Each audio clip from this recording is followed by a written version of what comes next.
Welcome to the Wonderful Hour, a short time out to appreciate the small pleasures in life, those things that stop you in your tracks, make you think, and give you that appreciation of the world around us. From the award-winning broadcaster Tommy Boyd, this is the Wonderful Hour. Over to your host, the man himself, Tommy Boyd. Hello, and welcome to another little wonderful hour. If you're new to this, welcome. It's just a little dabble in a kind of mindfulness. I don't know, some people would say it's vaguely Buddhist. You know, all these isms and ists that we reach out to in the hope that we can find a little bit more contentment, or some contentment, in the case of most of us. And we often get disappointed because it turns out that we're just the same as we were before we investigated this new elixir of peace and contentment. But the Wonderful Hour works, and it will work for you, I'm sure, for 5 or 10 minutes after this Wonderful Hour ends. You will be in a good place. And if from time to time during the course of the rest of the day or even the rest of the week, you can remind yourself that there are lots of tiny little things about being alive that we simply take for granted, don't notice. How can that be important? Well, it's possibly add all those little things together, and they possibly outweigh the big things like love and friendship and having enough to get by. So, what's wonderful today? Certain people. Going to tell you a little bit about a man called Barry, who I hardly know, but he's wonderful. And owls. Oh, owls. Absolutely wonderful. What else is always wonderful is the sugar-coated memories that we have of things which at the time seemed arduous, but when we, or even painful, but when we look back on them, our memory plays a wonderful trick, and it makes those memories wonderful. It's a good place to live part of your life in your own happy memories. This is the Wonderful Hour.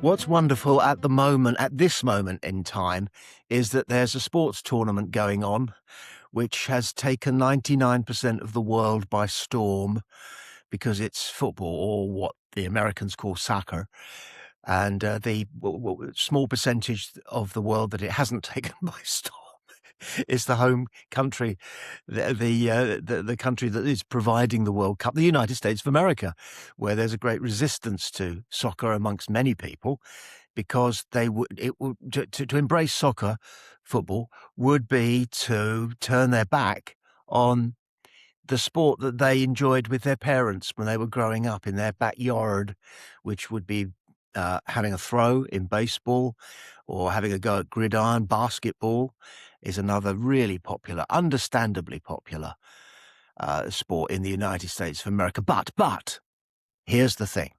The World Cup has arrived. And this means that the United States has been invaded by people with different languages and different cultures. Tens of thousands of them. The Argentines filled a stadium for their electric game, in which their 38-year-old, nearly said 83-year-old, 38-year-old superstar, this tiny man called Lionel Messi, simply lit up the planet by scoring what in football parlance, soccer parlance, is a hat trick. Because going back in the day, if a player scored 3 goals in a game, they were awarded a hat. Isn't that great? So they came to call scoring 3 goals in a game a hat trick, and Lionel Messi scored a hat trick, and Argentina and the world went mad. It was just a beautiful. experience to feel you a part of, sitting there gawping at your television screen, as the vast majority of us, that's the closest we could get. But there's something else even more magical going on in this World Cup, for me anyway, and that is the Scots. Now, I happen to have a Scots grandfather, so I could have technically played football for Scotland, and Scottish football used to be so average that there were occasions when they could quite easily have called me up. But they've got a halfway decent team now, and they've always produced some electric footballers down the years, and they are there. They are at this World Cup, and boy, are the fans making their mark. They're in they're in Boston at the moment. Boston is known for its bars, thanks to a comedy program called Cheers, and also thanks to the fact that there are lots of them and they're, bloody good. But the Scots have made Boston their second home, and tens of thousands of Scots, almost all of the men wearing kilts, quite rightly, long kilts, in the hot weather that they've got in America. Good luck to them there. But here's the thing. They do their marching band.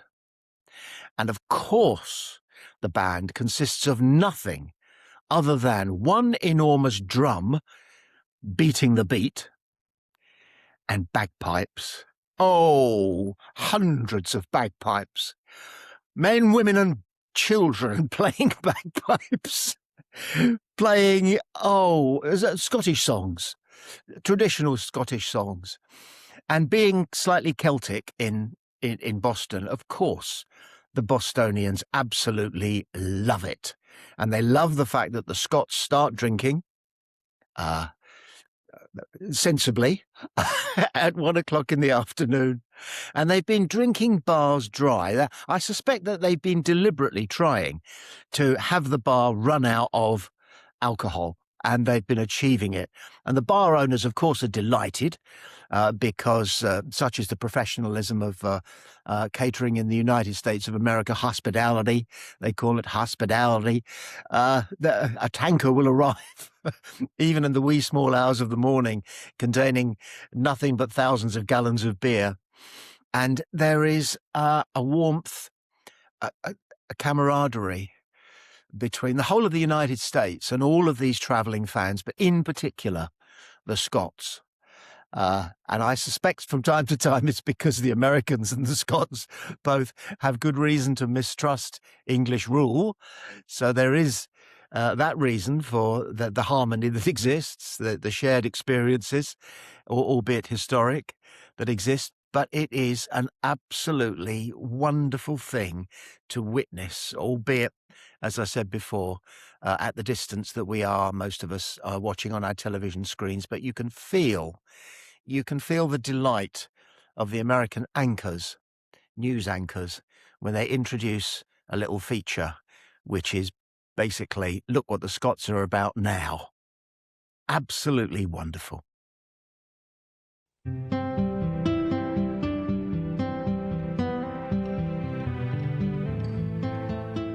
I found out something quite wonderful about animals the other day. I had to double check it because I found it hard to believe, and it's this. Owls have no eyeballs. Huh? You look at a picture of an owl and the first thing you notice is the eyes, but they're not eyeballs. They are a series of tubes. And nature, evolution, has invested them with a very particular type of eye. It is not an eyeball like yours are eyeballs, and all other animals, fish, everything that has an eye has an eyeball. Our owls function differently. Their optics, their opticular organs aren't eyeballs, they are tubes. And the reason they're tubes, it's been worked out, is because owls need to be able to see in the dark, because that's when they come out and they go hunting. And it's not easy to see in the dark if you've got an eyeball. But if you've got a series of tubes, all right, into which light, what little light there is funneled and then fed through the nervous system to your brain, then, I don't know, maybe to an owl, nighttime is like daytime is to us. Absolutely. Wonderful. But we have an owl in our neck of the woods. And every so often, if I happen to be awake at 2 o'clock in the morning, I will hear this most wonderful, slightly eerie, but at the same time uplifting noise of an owl hooting. And I can do an owl hoot. Yeah, who can't? But I'm not going to. You'll be relieved to know because, well, you can do it. You do your own owl hoot. I might play a sound effect of a proper owl hoot, but it's a wonderful noise. Of all the bird noises there are, and we love seagulls because it speaks of the harbour, and we love bird song, especially the dawn chorus, because it's so melodic and so cheerful. But nothing is more invasive. It gets right to the centre of our soul, doesn't it? Than the hoot of an owl, a barn owl, a tawny owl, goodness knows who and why it's hooting at 2 o'clock in the morning. But we don't care. We can't see it, ever. I've never seen an owl that I can recall. They do sometimes come out at dusk when it's half light, and I dare say they're still around at dawn when it's half light. But I've never seen one, except, pictures of one or film of one. But he or she can see me because they've got 20/20 vision at night in their eye tubes. Isn't that wonderful?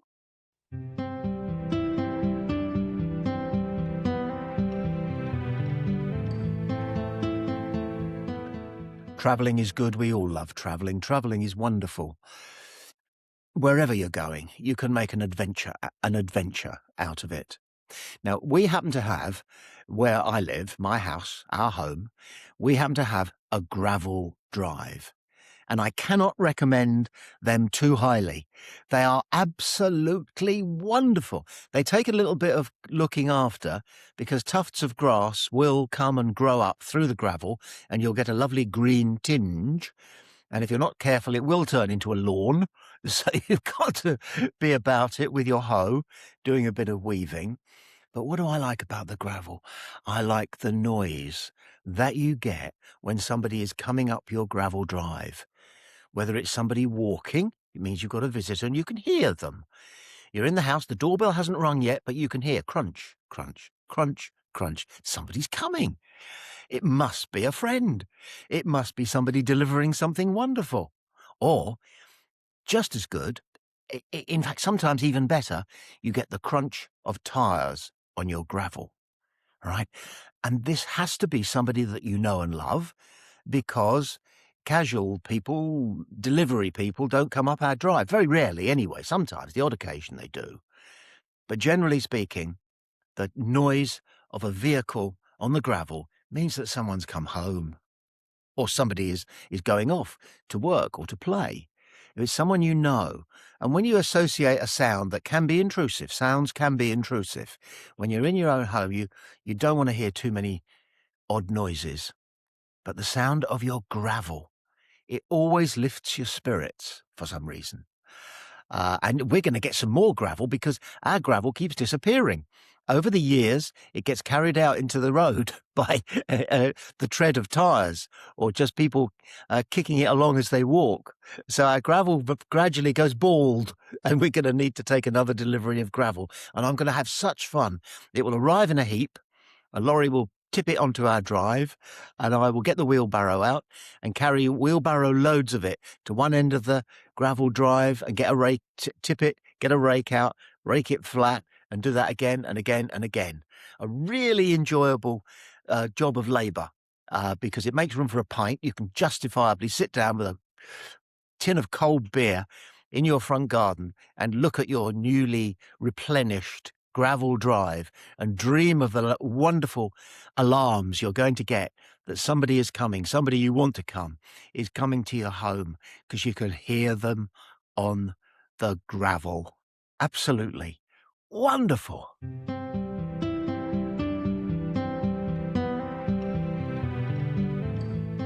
We all have YouTube favourites, don't we? You do.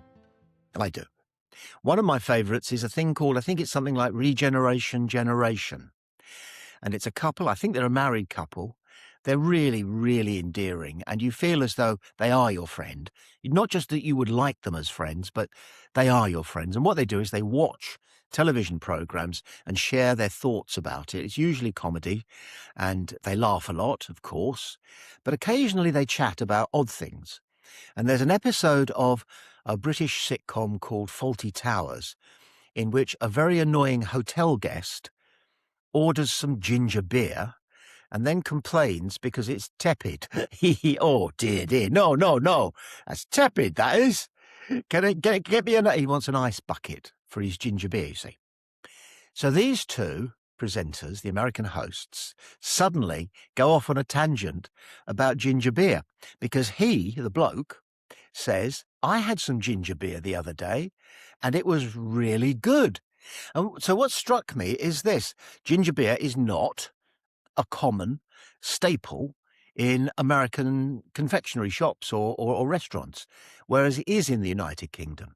And there is no better drink if you're really, really hot. I once played a game of tennis, and it was, sorry, I'm getting really enthusiastic and bashing the dashboard. I played a game of tennis, and it was too hot. I shouldn't have played, but I played for an hour. And when I finished, because I had to be up at work in the morning, I didn't feel like drinking beer. So what I had was a ginger beer shandy. I cannot recommend this too highly. It consists of either bitter beer, the English beer, you know, the warm beer, or lager, proper beer, as the Americans would have it, and 50-50, the other half of the glass is ginger beer. And it's got a spikiness about it. It's got a heat. Yeah, it's got a heat about it from the ginger beer. Ginger beer is hot and spicy. And this ginger beer shandy, it's got some lager in it, or beer, whatever, and it's got some ginger beer, and you cannot beat it. I drank, as I remember, 6 pints of ginger beer shandy. I didn't. I drank 3, which was actually quite a lot anyway. But because my memory, like yours, plays wonderful tricks on things that once happened to you and embellishes them, polishes them, improves them, streamlines them, raises their temperature to exactly blood temperature in your mind and in your heart. The memory is a wonderful thing. And my memory of... yeah, I've got another wonderful, but let's stay with ginger beer. Ginger beer is absolutely wonderful.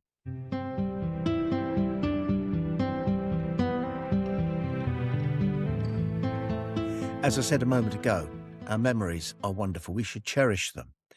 We shouldn't accuse ourselves of living in the past or anything negative like that. Our memories are wonderful because they are the gilt-edged, gold-plated version of things that actually happened. And at the time, we don't appreciate those things particularly. We're aware of them. For some reason, some of them get burned into our memory so that we can't forget them. Sometimes that's a bad thing. We all remember moments when we embarrassed ourselves, said something out of place, got something slightly wrong. We remember those things because at the time we went, ooh, and so it gets stuck in our memory, and we need to be able to delete. I wish we had a little logo of a dustbin in our brain so that we could just press delete and it's gone and we never have to think of it again. That would be wonderful. But we can compensate for those dodgy memories by forcing ourselves, reminding ourselves of some of the good memories we have. So the other day, we lost our pond. This is because in our house we take in youngsters who need a roof over their head, and the authorities said you shouldn't really have a pond if you're going to have small children staying with you because of the obvious dangers of it. So without hesitating, we found a new home for the fish, a healthy, happy home round the corner from where we live, so I can go and visit them. I won't, but you know what I'm saying. And we dried the pond out and we filled it with earth and we planted things in it. But thinking about the pond, I remembered that when I was very small, My parents and I and my brothers, we lived with my mum's parents. So we were, that multi-generational family, which was wonderful. And my granddad one day decided for us children, I would only have been 5 years of age, to build a pond in the back garden, in the lawn. And what he did was he dug a hole, shallow hole, in the garden, about sort of 9 inches, something like that, down.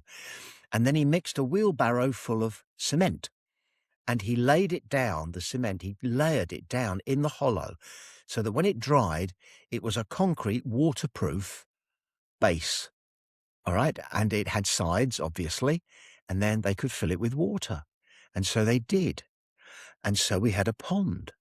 And that is burned into my memory because of the feeling of excitement I had as a kid that we were going to get a pond.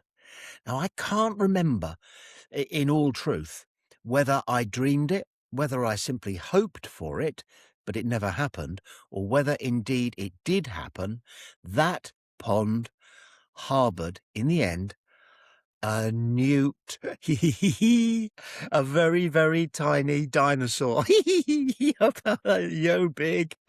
And this little newt would scurry backwards and forwards in my mind. I hope it was real. I would have worried for the newt because birds take newts sometimes, big birds. So I would have worried for the newt. Maybe we didn't actually have a newt. Maybe it was just in my memory, but memories, absolutely wonderful. And one last wonderful thing is so obvious, I almost hesitate. I almost hesitate to nominate this last wonderful thing.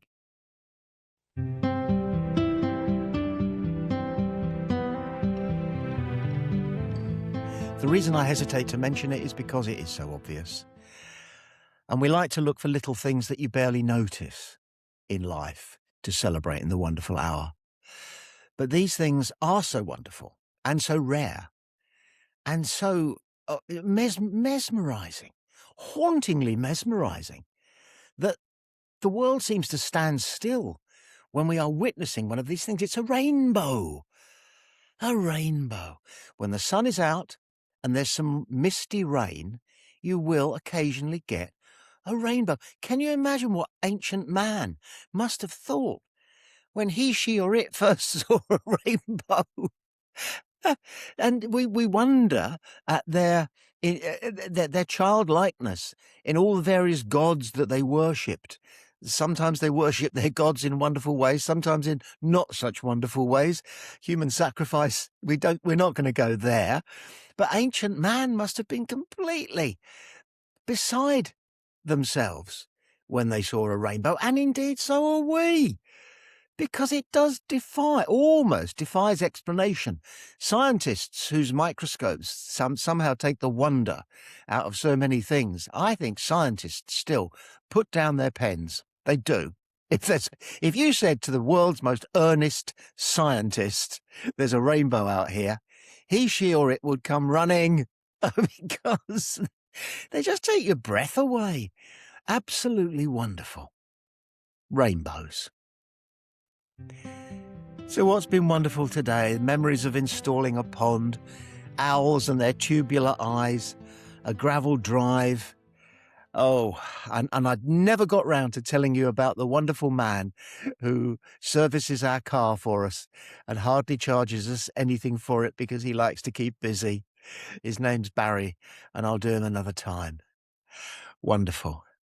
Try and hold the thought. I'm going to. Try and hold the thought of focusing on the little things that you're going to do in the next 5 or 10 minutes, which are absolutely wonderful.